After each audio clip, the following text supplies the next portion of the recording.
O Galaxy sempre foi uma sombra do iPhone, sempre inovando, mas abaixo do seu maior concorrente. Mas após anos de sombra, essa coisa parece ter mudado, e a Galaxy finalmente parece ter encontrado o seu caminho. E hoje falaremos sobre a crescente da sul-coreana. Tudo começou na Coreia do Sul, mais precisamente em 1938. Com 20 anos, o empresário Byung-Chul Lee já acumulava investimentos em plantações de arroz e muitos estudos em economia, mas resolveu abrir com verba bem limitada uma tal de Samsung Trend Company, na cidade de Daegu. Naquela época, você não encontrava eletrônicos por lá. Ela era uma pequena loja de importações e exportações de produtos como peixe desidratado, vegetais e macarrão. O nome vem dos caracteres coreanos San, que significa 3, e Sung, que é estrela. O numeral do país significa grande, vasto e forte, e esses deveriam ser os pilares da empresa. As logos da Samsung tinham as 3 estrelas até 1993, quando foi criado o famoso símbolo com o emblema em azul. A companhia expandiu para a capital Seul em 1947, ficando mais influente e ajudando a desenvolver o comércio regional e internacional do país. Mas estourou a Guerra da Coreia e o conflito e a instabilidade na região obrigou o empresário a deixar a cidade. Ele quase perdeu todo o negócio por conta do conflito, mas a diversidade de produtos oferecidos e espalhados por várias cidades manteve a Samsung de pé. Negócios bem variados, como construções de refinarias, venda de fertilizante e até seguros de vida, ajudaram a empresa a sobreviver. O nome Samsung Corporation foi oficializado no fim da década de 1940, quando um parceiro comercial impulsionou ainda mais a companhia. Já em 1969, finalmente nasceu a Samsung Electronics.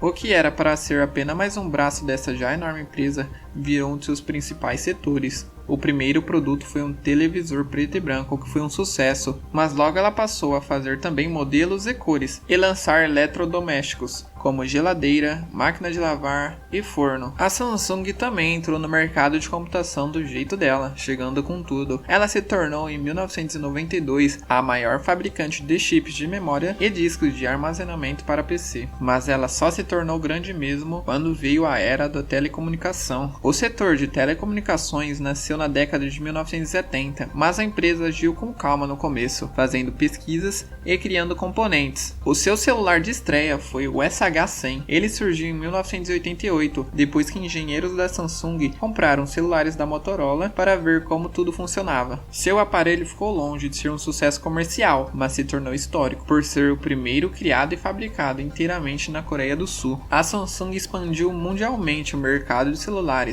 inclusive abrindo uma fábrica no Brasil em 1998. Na época, eles lançaram diversos celulares que está marcado na memória de muitos brasileiros. O mundo dos dispositivos móveis cresceu rapidamente. No entanto, durante muitos anos, o hardware não era das melhores qualidades e o software não era muito diferente, até que chegou o iPhone e mudou tudo, trazendo uma sinergia entre a máquina e o sistema operacional. A Apple, entretanto, acabou se tornando uma empresa muito conservadora, nunca indo muito além do que seu público estava acostumado. O grande e inegável mérito do iPhone, porém, foi mostrar às outras empresas como se deve fazer um smartphone. E uma empresa que aprendeu bem foi a sua maior concorrente hoje, a Samsung. A Samsung podia não ter o mesmo hype da Apple, porém tinha outras armas em suas mãos. A sul-coreana detinha todo um parque industrial para trazer as mais poderosas máquinas nas mãos dos usuários. E uma das suas maiores armas contra a Apple foi a franquia do Galaxy S.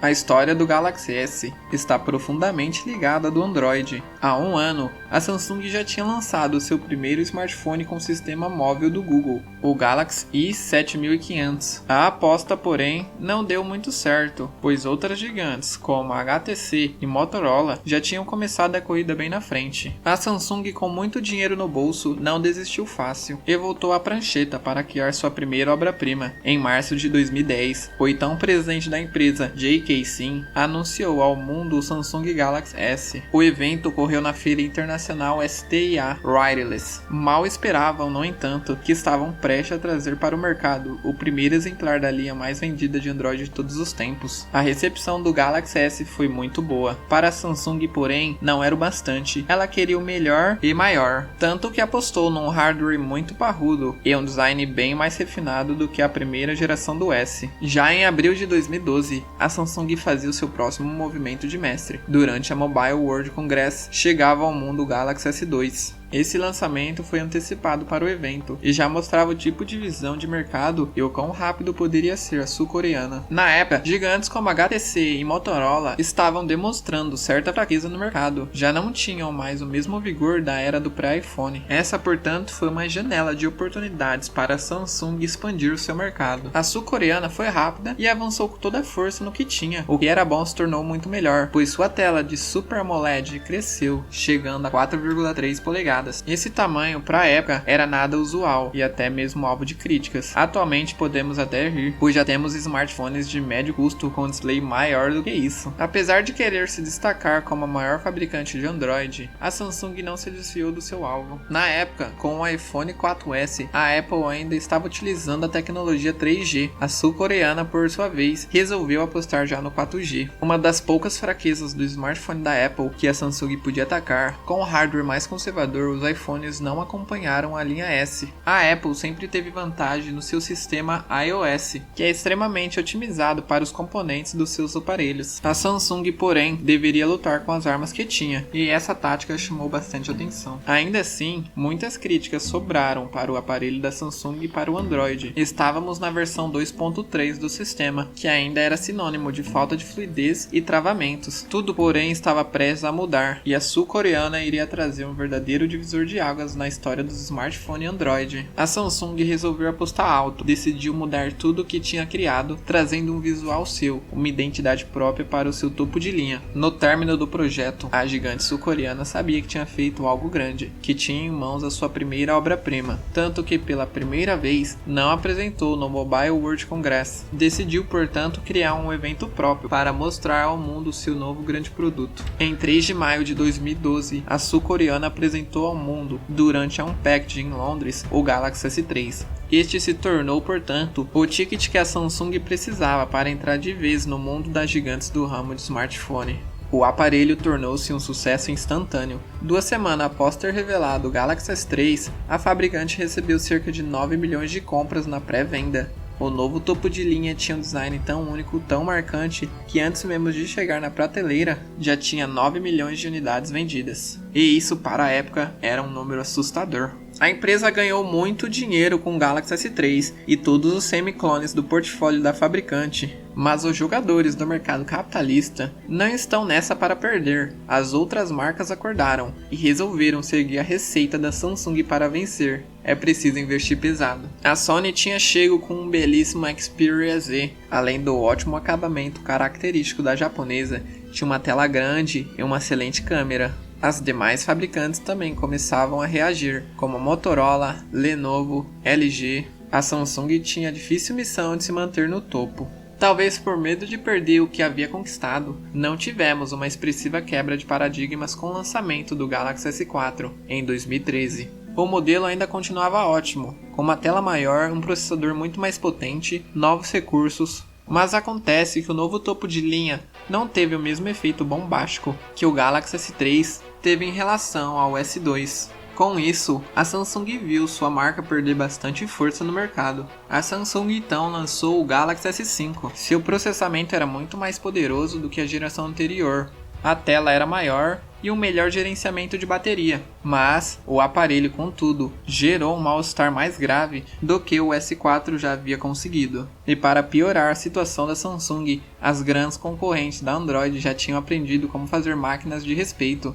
O Galaxy S5, em diversos aspectos, não parecia mais do que uma releitura do S4. O Galaxy S5 foi um marco, porém não da maneira como a Samsung gostaria. Esse foi a primeira vez que o novo aparelho da linha S vendeu menos do que a geração anterior. E a partir daí, estava declarada a decadência da Samsung. Após vários anos tentando se achar, parece que a Galaxy finalmente encontrou seu rumo. Em 2021, uma pesquisa mostrou que a Samsung não apenas manteve sua liderança de celulares na América Latina, como aumentou a distância para as outras fabricantes. É uma participação de 43% de mercado em toda a América Latina. Esse número é superior de 34% em 2020, quando a Samsung já estava na liderança da América Latina. Isso se deu em função de um aumento de 9%, considerando os números obtidos entre os meses de abril a junho. Além disso, conseguiu aumentar 8% do domínio de mercado em relação ao primeiro trimestre desse ano. O recorde obtido pela Samsung foi um auxílio pelo recuo da participação da segunda maior empresa de celulares na América Latina, a Motorola. Isso porque eles viram a atuação no mercado de smartphone cair 1,3%, ficando como a responsável por cerca de 19,6% dos dispositivos presentes na região nesse momento. E se não bastasse apenas a dominância na América Latina, a Samsung manteve sua posição no ranking, sendo a fabricante que mais vendeu celulares no ano, com mais de 20% de participação de mercado global. Ao todo, em 2021, foram 272 milhões de smartphones. Em segundo lugar aparece a Apple, com 235,7 milhões de telefones vendidos. Além de se manter no topo dos rankings, os aparelhos lançados esse ano, Fold 4 e Flip 4, tiveram o dobro de demanda do Fold 3 e Flip 3 em 36 países da Europa. A proporção de vendas dessa nova geração está mais equilibrada. Para cada 6 unidades vendidas do Galaxy Z Flip 4, foram vendidas 4 unidades Z Fold 4. Na linha anterior, a proporção de venda dos antecessores era de 7 para 3. Melhorias de design e hardware são alguns dos fatores que podem ter contribuído para que o modelo mais caro tivesse demanda parecida com o mais acessível. A Samsung está de volta ao topo e a cada ano que se passa, ela está apenas aprimorando suas ferramentas. Se suas concorrentes não se prepararem, a Galaxy daqui a algum tempo pode vir a ser um monopólio de celulares. Muito obrigado se você assistiu o vídeo até aqui. Se você gostou do conteúdo, deixa o like, compartilha e se inscreva.